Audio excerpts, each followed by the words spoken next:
সিঙ্গারা এক কাজ করি, সিঙ্গারাটা চুরি করে নেই, কিন্তু আঙ্কেল আমাকে দেখতে পাচ্ছে না তো। কিরে ছোটু, ওখানে দাঁড়িয়ে কি করছিস?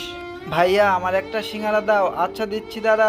এই নে তো সিঙ্গারা। সিঙ্গারাটা খেতে কিন্তু অনেক সুন্দর। ভাইয়া কিন্তু কিন্তু আবার কি ভাইয়া, আমি টাকা নিয়ে আসিনি, এই পথ দিয়ে প্রত্যেকদিন স্কুলে যাই, এভাবে আমি দিতে পারবো না। যা তো ভাইয়া, বিশ্বাস করো আমি স্কুলে যাওয়ার সময় কালকে দেবো। আরে সিঙ্গারাটা দে, সিঙ্গারাটা দে বলছি।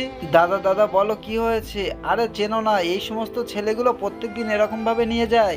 আচ্ছা খোকা, তো সিঙ্গারা লাগবে, এক কাজ কর, আমি টাকা দিয়ে দিচ্ছি, তুই ওটা নিয়ে যা, কালকে টাকা দিয়ে যাবি। আচ্ছা আঙ্কেল ঠিক আছে।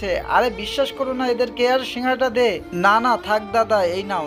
Thank you uncle. আরে এই ছেলেটাকে তো দেখে মনে হচ্ছে একটা ভালো ঘরের ছেলে। দেখি তো ওই সিঙ্গারাটা নিয়ে কি করে। চুটকি চুটকি, আর তোর খিদে লাগবে না? এই দেখ আমি তোর জন্য সিঙ্গারা নিয়ে এসেছি। তাই দাদা, বন্ধুরা এরকম ভালো ছেলের জন্য তো একটা লাইক শেয়ার সাবস্ক্রাইব করা যেতে পারে।